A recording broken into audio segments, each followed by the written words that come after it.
The stories of Mahabharata, retold by Sudipta Bhaumik.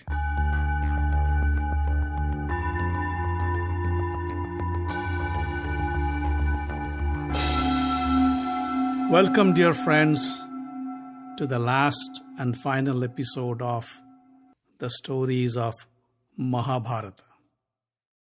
In the last episode, we heard about Dhritarashtra and his family's Vanaprastha and their ultimate death.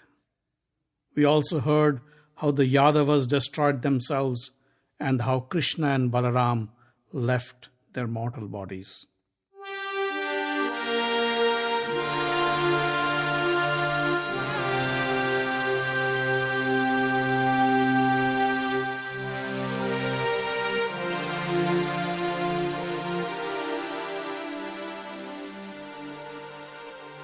Yudhishthir performed the last rites of Krishna and Balaram.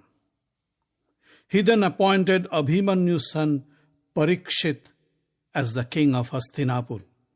He called Subhadra and said, "From now on, your grandson Parikshit will rule the kingdom. I have appointed Kripacharya as his teacher. I have also appointed Krishna's grandson Vajra as the ruler of Indraprastha. He will take care of the remaining Yadavas." He then assembled his subjects and his ministers and announced, "My dear people of Hastinapur, for the last 38 years, I have been privileged to serve you as your king. Now, I would like to step down. My brothers and I have decided to leave the palace and the kingdom and proceed on foot towards the heavens. Our grandson Parikshit will take good care of you." The citizens were stunned to hear this. They cried, "Please, please don't leave us. We will be orphans without you." Yudhishthir didn't listen. On an auspicious day, the Pandavas and Draupadi discarded their expensive royal costumes and put on simple clothes made of tree bark, the kind worn by monks.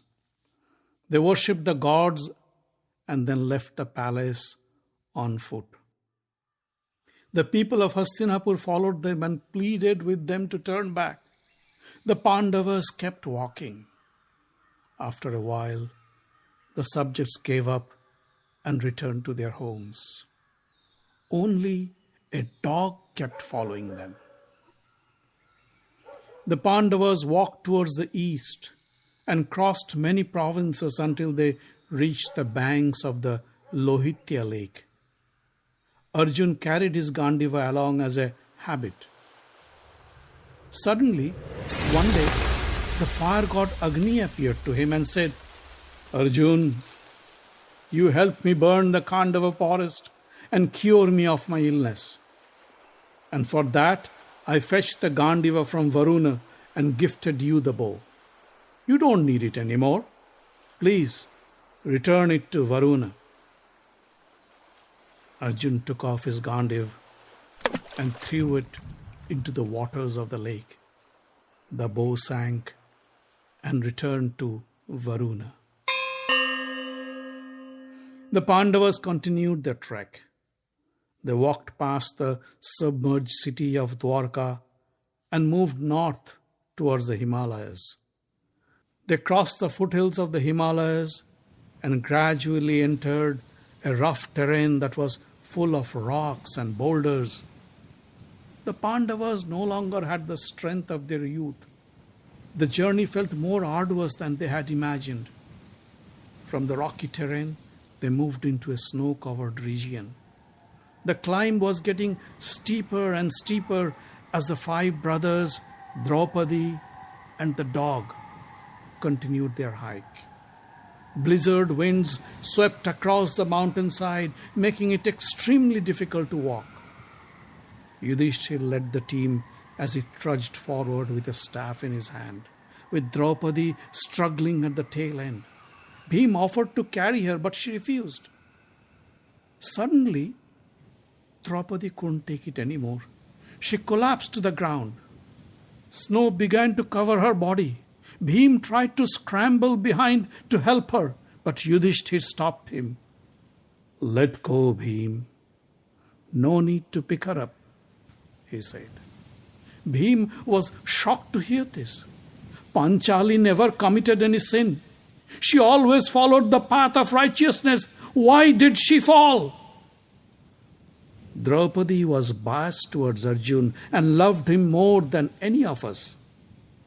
And that's why she fell. Yudhishthir kept walking without showing any emotion.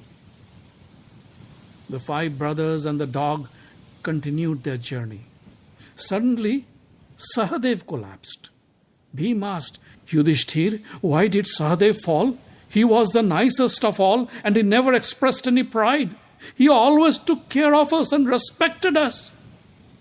Yudhishthir said, "Sahadev thought he was the wisest of all. His pride was the cause of his downfall." A little later, Nakul collapsed. Bhim asked again, "Nakul never did anything wrong. He always obeyed us and kept us on the path of dharma. Why did he fall?" Nakul thought he was the most handsome and good-looking man, replied Yudhishthir. "Bhim, leave him alone and follow me." Arjun was walking with great difficulty. The fall of Draupadi and his brothers deeply saddened him. He was thinking about them. Then suddenly his foot got stuck in a crevice and he collapsed to the ground. Bhim was shocked. He asked, "Yudhishthir, Arjun had no vice. He never ever uttered a lie, not even as a joke. How could he fall?" Yudhishthir looked ahead and solemnly answered, "Arjun proudly claimed that he could destroy all his enemies in a single day. He couldn't do so. Besides, he always looked down upon and underestimated the prowess of other archers. He shouldn't have done that." A little later, Bhim fell too. With great difficulty, he raised his head and asked, "Why me?" Yudhishthir replied, "You were a glutton and ate too much. Besides, you were too proud of your strength and never appreciated the strength of others." Yudhishthir didn't look back and continued his journey ahead with only the dog as his companion. Suddenly, with a huge roar, a golden chariot descended from above and halted in front of Yudhishthir. From the chariot, the king of the gods, Indra, stepped out and said, "Yudhishthir, I have come to take you to the heavens. Come, get into the chariot." Yudhishthir bowed to Indra and said, "O Lord, thank you for your kindness. Please allow me to take my brothers and my wife with me on your chariot. They are lying here in the snow." Indra smiled and said, "You don't have to worry about them. They have died and are already in heaven. Come with me and you will see them." Yudhishthir was about to mount the chariot, but suddenly his eyes fell on his companion, the dog. He said, "Lord, this dog is my follower. I wish to take him with me to the heavens." Indra was surprised. "You wish to take this dog? You should be glad that you can enter the heaven in your mortal body. No human has ever achieved this feat. Forget the dog." Yudhishthir was adamant. "This dog has been following me since I left Hastinapur. He has suffered with us, but never abandoned us. I cannot abandon him now and go to the heavens to enjoy myself." Yudhishthir tried to understand. "Dogs are not allowed in heaven," said Indra. "They can ruin religious rituals, yagnas, and spread filth and dirt. I cannot allow him to enter heaven." Then I won't go to the heavens either, said Yudhishthir. This dog is my friend and I cannot leave him here. The dog had been listening to the conversation. Suddenly, it transformed into Lord Dharma himself and said, Yudhishthir, you are indeed a remarkable person. You are willing to give up the heavens for a dog? Nobody would do such a thing, not even in the heavens. You deserve to enter the heavens in your mortal body. Go with Indra and enjoy eternal bliss with your loved ones. Yudhishthir mounted the chariot and Indra drove him to the heavens.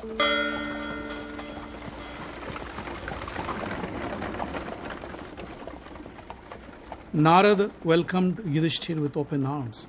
Yudhishthir, we have been waiting for you, he said excitedly as soon as Yudhishthir entered.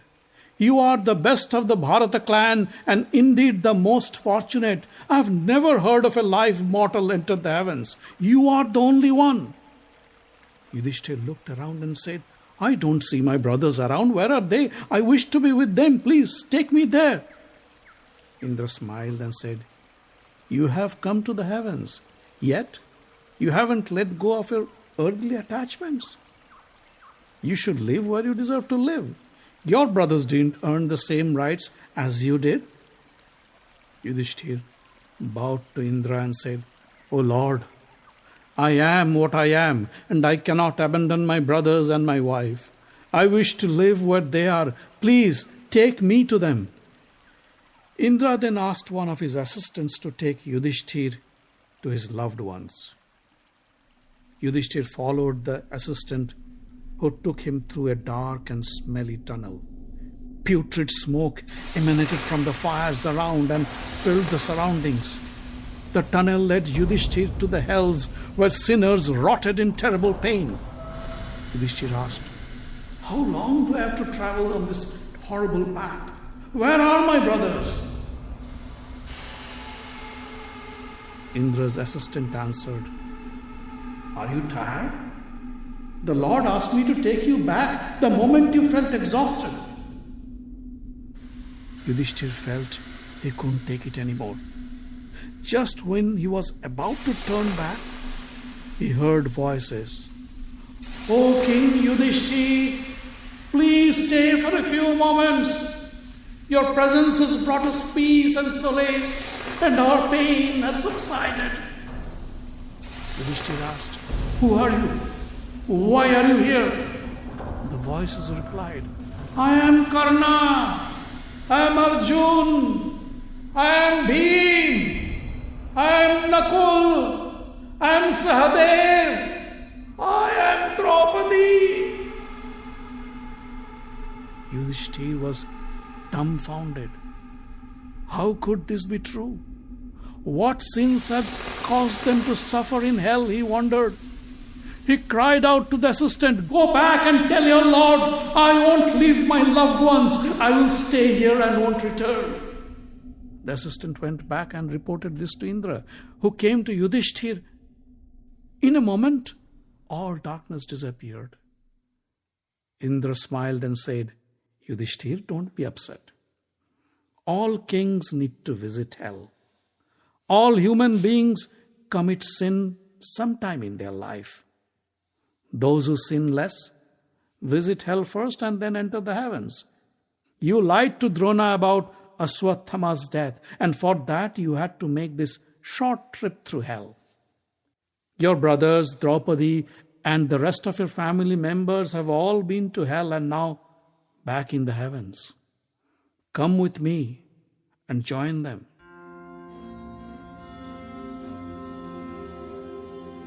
Indra took Yudhishthir to the heavens, where he saw Karna, Bhimsen, Arjun, Nakul, Sahadev and Draupadi waiting for him. His father Pandu was there too. So were Kunti and Madri. Bhishma and Drona stood next to them. Yudhishthir smiled and walked towards them with his arms spread wide.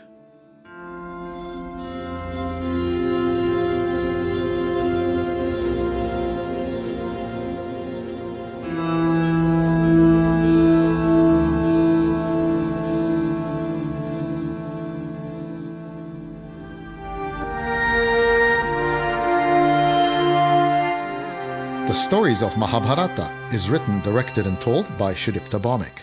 Audio engineering, original music, and sound design by Avi Ziv. Find us online at facebook.com/Mahabharata Podcast.